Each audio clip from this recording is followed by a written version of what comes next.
All right, one of my favorites, MLB analyst and insider for CBS Sports, The Athletic, Sirius XM, MLB Network Radio, one of the busiest guys in the business who was a former MLB GM for 16 seasons and an executive of the year and has graciously made time for the show. It's Jim Bowden. How you doing, man?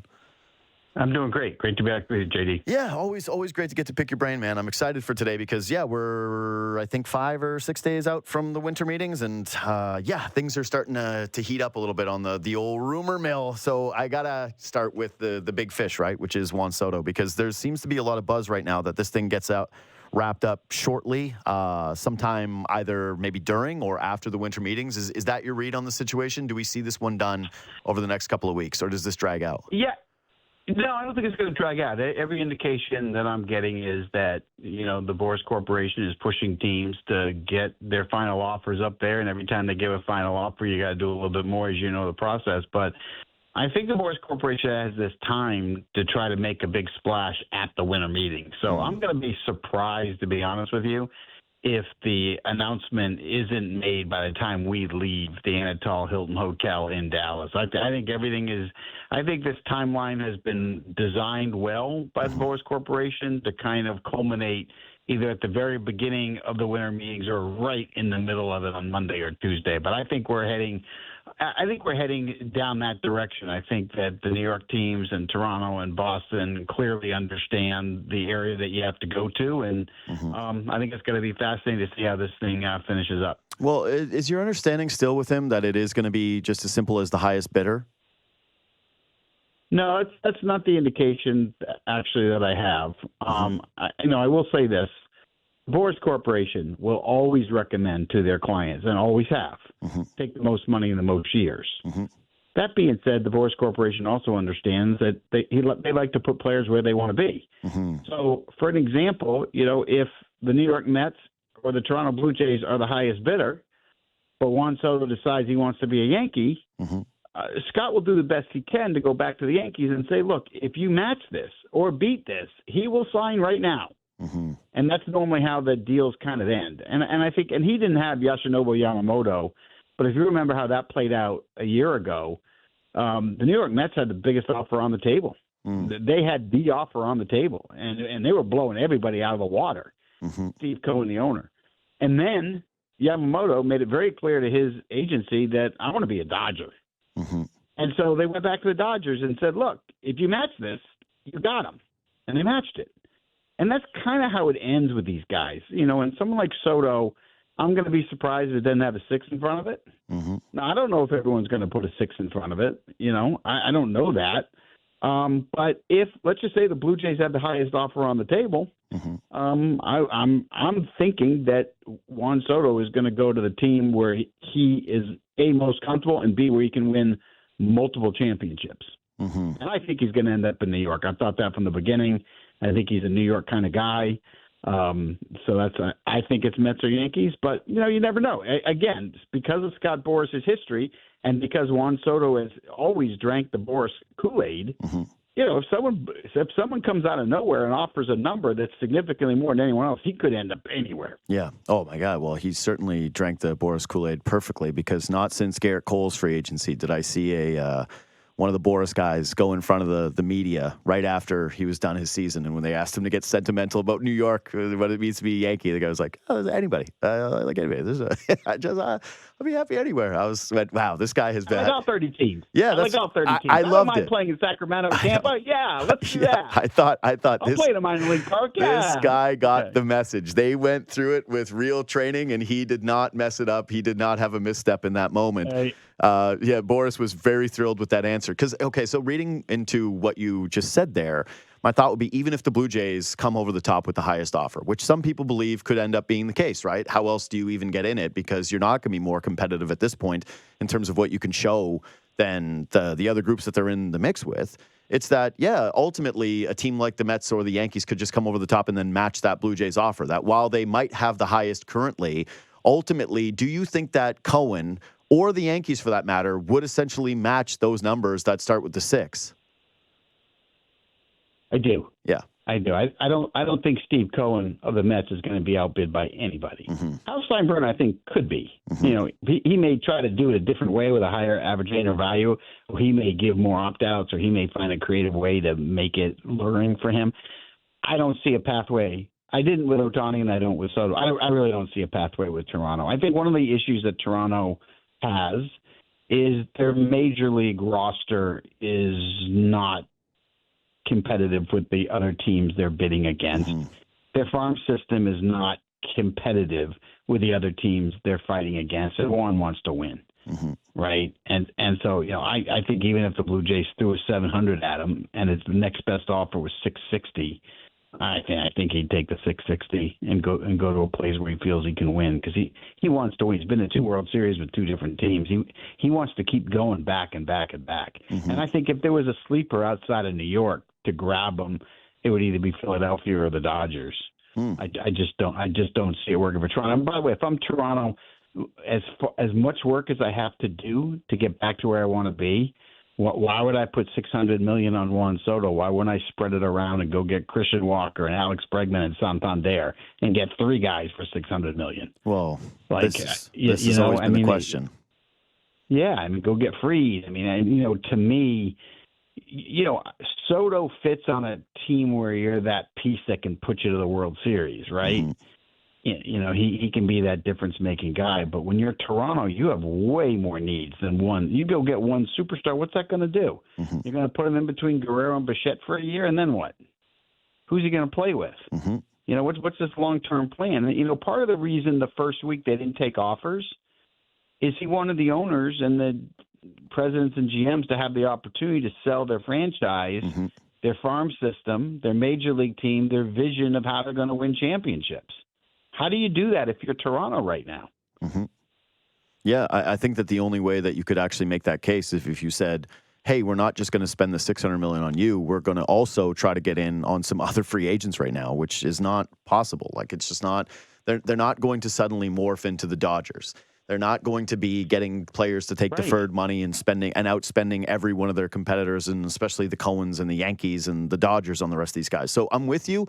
And so let me dig in on that a little bit. Why do you think that this is the Blue Jays strategy? Because, again, I think that pretty much any reasonable person, like the Shohei thing made sense to me, not just from the standpoint of you could believe that they were going to be a little bit more competitive, but there's also just like there's so many different marketing angles to Shohei Ohtani, right? There were all these discussions about, hey, bringing in money from Japan and how it can work for you from just like beyond baseball. So you go, okay, but that's not Juan Soto, right? Like that, he's not that. So why offer $600 million to a player who, yes, is amazing. Like there's no question about it. One of the best in all of baseball, but does not bring that extra outside money that is materially different than other players, but also doesn't automatically represent that piece that you're talking about that puts you over the top.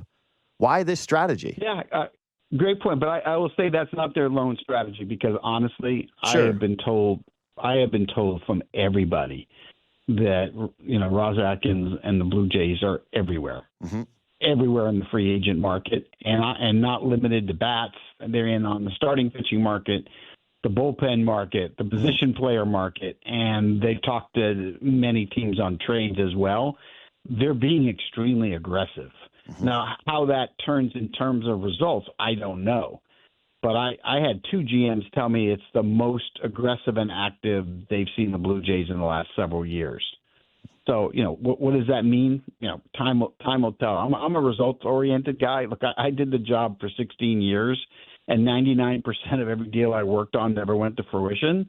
So working on something and being aggressive is one thing, but actually getting something done, that's what matters. And so we'll see how Toronto does.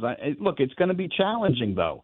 The one thing that you learn, as great an organization as Toronto is, and the fact that you get to represent an entire country, not just a city, is very unique, and it's awesome. But players want to win.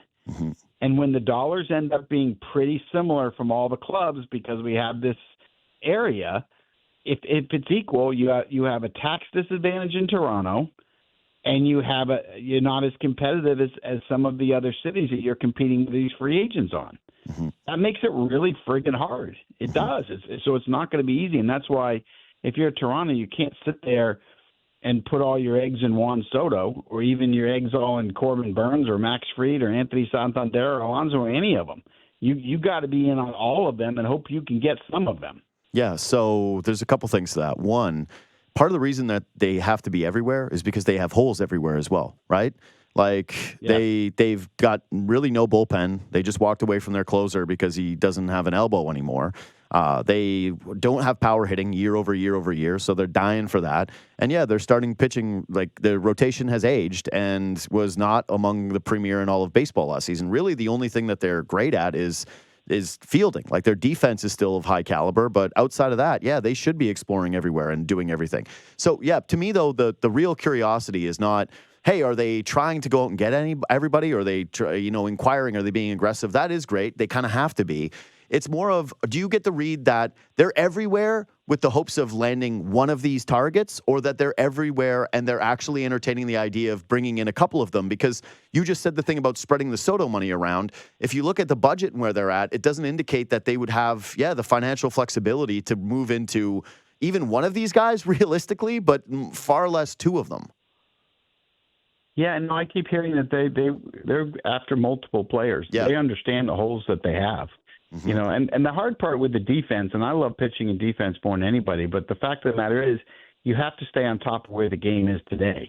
Mm-hmm. And elite defense doesn't win if you don't score runs. Elite defense doesn't win if you don't have the pitching to match it, right? I mean, you don't want that to be the strength of your team, and that is what the Blue Jays have. And then you have the other problem to compound it is that both Guerrero and Bichette are not signed long-term. Mm-hmm. So you're bidding on these other free agents before you take care of your own. Yeah. Which isn't going to sit well. It's not going to sit well if all of a sudden you sign Juan Soto and you're Guerrero and Bichette and we're going, oh, you had $600 million for him, but you didn't have enough money for us? Well, that doesn't sit well either. Then where do you go from there? And then the trade value is not great because you waited too long. Because now it's your walk year, which you're not going to get a lot for a walk year player. So, yeah, it's a challenge. And Ross Atkins' job is probably on the line here. So is probably Mark Shapiro's, to be honest. And so we'll see if they can do wonders. But I'm telling you, they got a really difficult hand to work from. It's a difficult hand in free agency and an almost impossible hand in terms of trades, because when you don't have a strong farm system to trade from, really, really hard to make deals in this day and age, especially when you have some teams or a third of the teams that have loaded farm systems. So let me go to the Vladdy thing, because this has been a real point of curiosity to me. Is like, if you're trying to sell major free agents on coming to Toronto and you're trying to get them to believe that you're going to be competitive, the number one piece of your case would be that you have Vladimir Guerrero Jr. on your team, except for he's there for a year. Right. So if you're a free agent, you're going, okay, yeah, for year one, but then what happens in year 4, like 2, 3, 4, 5 of my contract? Right. I guess let's start with this one. How big of an impact is that now for them when they are trying to work on free agents? Is just like how little they have on the books moving forward? And yeah, what are they trying to communicate to teams, I guess, when it comes to the future of those players? Because I would think that question is going to be asked by anyone that they sit down at the table with. Yeah, I mean, you're absolutely right. And look, the way I view it, and I said at the beginning of this interview, I think your only way out of it is try to get 2 or 3 pieces right now, mm-hmm. and try to build something. Try to go get Santander and those 40 home runs. Try to go get Alex Bregman to bring a makeup guy. Then all of a sudden, if you have Santander, Bregman, Guerrero, Bichette, how does your lineup look? Totally different, right? Mm-hmm. Now you get a positive vibe. A lot easier for Guerrero and Bichette to stay if they got Santander and Bregman's lockers next to them. Now all of a sudden you've got a core in the middle of the lineup. I mean, and then you bring in Max Fried to help, because Chris Bassitt's 35, going to soon be 36 as an example. So you bring in another 30-year-old. You bring in a left-handed starter for the rotation that's a ground ball machine to take advantage of the infield defense that you have. I mean, and yeah, that's doing a lot. I get it, but you have to do that. Otherwise, you can't really wait on your farm system, or how many years is it going to take? Mm-hmm. Because you don't have those guys in the pipeline. You don't have those answers there. Like you don't have the Orioles farm system or the Rays farm system for that matter, or the Red Sox farm system for that matter. Mm-hmm. And that's in your own division. Yeah, no, it was made painfully clear, especially given what they did at the trade deadline, where they did bring in some pieces, and I think that they did well on some of their trades, but ultimately it was a real showing of just how low the farm system was and how desperately they just needed to be able to add even just some depth to it. But yeah, they're not sitting there chock full of top tier assets that a bunch of teams around baseball are just foaming at the mouth for. So sticking with the Vladdy stuff, what is your understanding of how it got here? Because you would think that, like, you look around baseball with every other young player, essentially, other than Soto, and teams are desperate to get the deal done. And I don't know why, for the life of me, that this wouldn't be the first order of business for the Jays. My guess is that now it's Vladimir Guerrero Jr. who's willing to wait and see how it gets to free agency. But, yeah, what is your understanding of how we ended up in this place where the Blue Jays are kind of over a barrel? I think it started a couple of years ago when the extension for Guerrero should have happened, and the player wanting to be paid in the area that the star players were getting paid, which has a 3 in front of it. In other words, $300 million at the time. And I think they looked at his body type and was scared to do a long-term deal that it would take to get him at that price range. And then you get close to free agency, and then he puts up the kind of year he just put up. And now what do you do?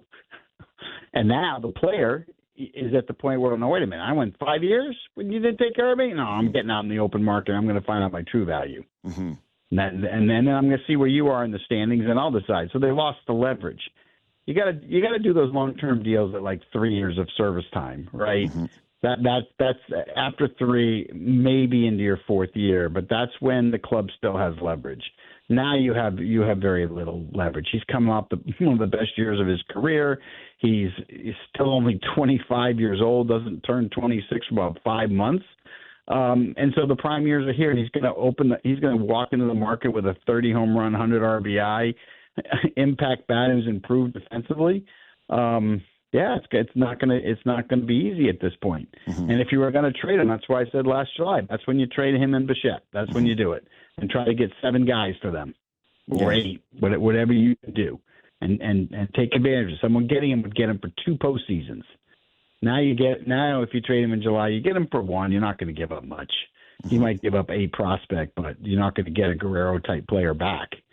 So yeah, you are where you are, and you got to figure it out. I would still, if they can't extend him, I would shop him at these winter meetings and see what the return can be, because the needs are just too far at all levels. There's too much to overcome. Yeah, either extend them or trade them. Yeah, it's hard to do neither. I think you're bang on. It's something that we've been touching on a lot of the show. It's really frustrating to hear from people, well, you can't trade Vladdy now because the value is not great enough. You might as well just go into the season and let it play out. And I go, sure, I think that there's a case to be made for that, but they're the guys that put them in this position, which is a really bad one, where you're faced with a choice like that. And so there should be culpability for it, but what does it matter if, someone's fired at this point and, Vladimir Guerrero Jr. ends up walking for little to nothing. So is your most, again, kind of talking this out, what is your most realistic outcome with Vladimir Guerrero Jr.? Because my sense is that he will get to free agency, and then the Blue Jays will just be another one of the suitors there, maybe with a leg up. But that Vladimir Guerrero Jr., do you think that he will be a free agent a year from now, and that we'll be doing big Vladdy conversations all around baseball? Who gets him? Yeah, I think he'll be the Juan Soto talk of next offseason. I think he's going to get there. I don't see a pathway. No matter what you offer him right now, I don't see him taking it. I think he's going to go on the market, and then you've got to compete against, the big market teams that have a chance to win a World Series. And so it's very, look, if the Blue Jays figured out a way to win 90 games this year and make it to the postseason, and they wanted to keep Guerrero, they probably have a shot to do that. Yeah. I just don't know how you're going to do that in the 1-loss column with the team that they have. I just don't. I have a hard time seeing it. I mean, I'm viewing, to me, clearly the last place team in the American League East right now. That's what they are to me. I could be wrong, but that's from afar. That's how I see it from a non-biased perspective. Do you think that there's a number today that does get it done, though? Like, you think that they could potentially be understanding, hey, there is something here, just that now we need to get very uncomfortable, but still it is the best outcome for the franchise? I'm not sure. I know one thing. If I were Vladimir Guerrero, you could offer me $350 and I would say no thank you. Yeah. I'm going to get to the open market, and I'm going to pick where I play. and I'm going to see how much I'm really worth and how many teams will invest in me. I want to see that because I'm not close now. I only got one more year left now. Yeah. And I'm a position player. It's not like I'm a pitcher that can blow out. Mm-hmm. I'm in my prime. I'm 25 years old. I'm going to come in the best shape of my life and just repeat what I did last year. And if I can hit 323 and hit 30 home runs again, how much do you think I'm going to get paid? I'll get a 10-year deal, and I'm going to get $400 million. Mm-hmm. Yeah. And that's what he'll get. You watch. Yeah. That's what he'll get. Yeah, I believe you. I really don't. Again, if I'm doing most logical outcomes or most realistic outcomes, that to me right now feels like the way that this is going. So again, the pathway for the Blue Jays, the desperation that you're seeing, if we're trying to interpret it, not only has to do with the fact that they want to keep the competitive window open, not only that they have a front office that's wanting to hold on to jobs, but that they need to be everywhere in order to inspire some confidence with some of their own roster players. And so if we keep doing the where are they and they're everywhere, do you also view them as a team that is meaningfully in on Roki Sasaki? Because I think that the original thought was that he was just basically, you could lock him in as a Dodger, but then they signed Blake Snell, and now there seems to be some buzz that is not a near certainty. What are you hearing when it comes to Sasaki, and are the Jays in? Yeah, I can tell you, and I wrote this, and nobody wants to believe me, but I wrote this because obviously I got it from his camp. Yeah. Which, no, I know, but a lot of people don't. I was told that the Dodgers are not a slam dunk for Sasaki because he can only get paid the international pool money no matter who signs him. So that's somewhere between, $5 and $9 million. Mm-hmm. That's all he's going to get regardless. So how's he going to make his money until he's arbitration eligible or free agency? It's all going to come in endorsements back in Japan. And I was told if he signed with the Dodgers, he wouldn't get endorsements because he'd be in the shadow of Shohei Ohtani, who's getting all the endorsements. Mm-hmm. And that's something that Yoshinobu Yamamoto has already felt. And in fact, Kodai Senga is getting more endorsements than Yamamoto is, even though Yamamoto is the better pitcher with the higher ceiling because of it.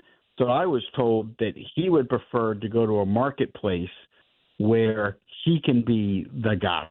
He can be the star and be the endorsement guy. That's what I was told. Now, I also know that his godfather, well, he's not technically the godfather, but Yu Darvish is like a godfather to him. Mm-hmm. I know San Diego is a spot that he is interested in, but I've also been told that New York is a spot that he would like. Chicago he's open to. And I think Toronto would be a great fit for him because you could represent the entire country of Canada, Japan, and the United States kind of all at once, right? Mm-hmm. So that would be a pretty cool spot for him as well. So we'll see, but I was told it's wide open, and I was told for those that think it's a slam dunk he's going to the Dodgers, that's just not accurate. Well, and I would also say, if I was making the pitch to believe that the Jays are in on him, is that they just went through this with Ohtani in terms of how they were going to market him and what it was going to look like in Japan. And so to go that deep in the process, my guess would be that here ownership has a really good understanding of what those relationships would look like back in Japan and how they could market him and use what is a massive telecom to mobilize those desires for that player. Yeah, no, it's to me it'd be a great fit for him. And Ohtani had a great experience with the Blue Jays. I mean, he wanted to be a Dodger. Yeah. Don't get me wrong, but he had a great experience with the Blue Jays front office and their sales pitch, and was very impressed with the organization. Yeah. The only thing is that screams. And he's good friends with Sasaki, so that's getting communicated from Ohtani to Sasaki. So I would think Toronto would be in it. I think the only issue, again, I hate to circle back to this, is if you're a young player, you want to win championships, is Toronto going to be the best option to win championships? Mm-hmm. Or if the Yankees want me or the Mets want me, am I better off doing that? I don't know the answer to that. I just got to throw that out there, though. But in terms of endorsements, I think Toronto would be ideal for him. Yeah, personally, absolutely. And to me, the Shohei thing though is where he's like, "Oh, he had a great time with you." That's like you go on a date with someone, you have a great time, and then they go, "You're an amazing person, but I just think that we would be better as friends." Like, are you interested in being friends? You're like, "No, I was hoping we would date." And that's the Blue Jays with Shohei Ohtani. Thank you for having the very nice time. So. If you're talking about things that would help inspire the belief in terms of your future with these guys and the fact that you're being meaningful about trying to contend moving forward, there's only so many power bats that are out there, right? And one of them is Teoscar Hernandez. And I'm curious on what your read is with that situation, whether the Blue Jays and Teoscar could actually come together on a deal, whether the Blue Jays would be willing to try to circle back on a guy that they had already moved off of and seemingly made a decision on when it came to not paying him. Like the way that it would look for them to now go out and try to acquire him in free agency when paying him the kind of money that they were afraid to do in the first place that started the trade process in general. Like what is your understanding of Teoscar's market and whether the Jays are in it? Yeah, I mean, I think if you're Toronto, you can't worry about your past mistakes. Yep. You better worry about just winning. Mm-hmm. And if you made a mistake, you can fix it by bringing a guy back, right? Like you have to view it that way. You can't sit there and be headstrong. You got to look at where you are, and then you got to figure out how to win. I know Teoscar wants to return to the Dodgers. Mm-hmm. I know that's his first preference. He loved it there. Had a great time and got a World Series ring. I understand that the Red Sox are in on him pretty strongly. Mm-hmm. That they feel that there's a need there. That they want to have the right-handed bat, and they think he would fit really nice with that wall at Fenway Park. They're also in on Soto. But you know, besides starting pitching, they want to get another bat. So I know they have interest in Teo as well. I really haven't heard any rumblings in terms of Teo going back to Toronto. That's not something I've been hearing for whatever reason. I've heard Toronto being linked to Alex Bregman, Anthony Santander, Nathan Eovaldi, Max Fried, Corbin Burns, Juan Soto, but for whatever reason, Teo has not been one. So I think it's probably unlikely he comes back to Canada. That would be my guess. Yeah, and I mean, it's just a guess, by the way. Yeah, well, I think it's an educated one, though, and that's why I asked the question. And, you know, the Bregman one is actually pretty interesting to me because that one has seemingly had a little bit of extra traction. How wide do you view his market, or sort of how deep do you view the Bregman market? Because I would imagine that given his age and some of the numbers that, there would be maybe some more reluctance from some teams to go big on him. And that if you were looking at, say, the more likely dudes that the Blue Jays could land, I would kind of put him in there just given that if you were spending big money, how many teams are going to be going in on him? Yeah, so Alex Cora wants him in Boston, and he wants to move Devers to first. Okay. So if they could trade Tristan Casas, Wilyer Abreu, and somebody else and get Crochet, move Devers to first and sign Bregman, then they'd have Bregman and Crochet, and they'd answer two of their biggest questions with one quick, swift move. So I know that. I know A.J. Hinch wants him in Detroit. I don't see that happening because that ballpark in Detroit doesn't really work for Bregman's power. Mm-hmm. So I don't think that's going to be an option. I think that he would fit with the Mets if they wanted to move Viento to first, but that has not been something I've heard. I have heard if the Phillies were to move on from Alec Boehm that they might have interest in Bregman to play third base in that ballpark, and I think that would make sense. I personally think Philadelphia, Boston, or Houston are the best spots for him. Mm-hmm. I think, though, everyone is being used right now to try to get Jim Crane in Houston to pay Bregman. He'd like to have a $200 million deal. I had projected him at 187.5 in terms of where I thought he was going to finish. Mm-hmm. But I know that the player and the agent want to have a 2 in front of it. And so I think at the end of the day, if Houston's willing to match what's out there, he's going to go back. That being said, they let Correa walk. Mm-hmm. They let Springer walk to you guys.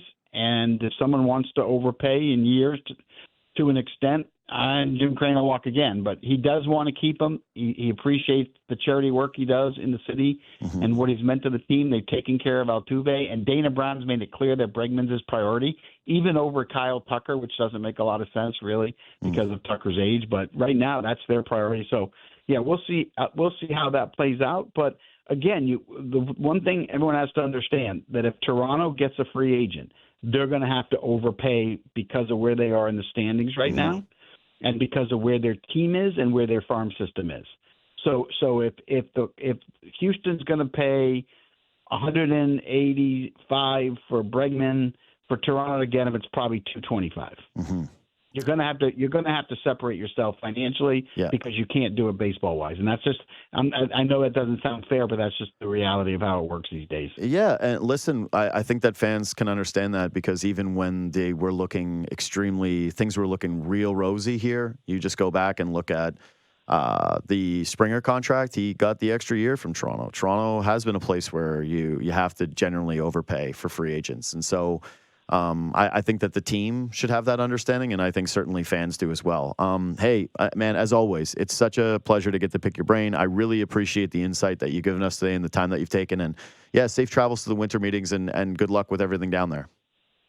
Sounds good. Thanks, JD. Appreciate it, man. Take care, Jim.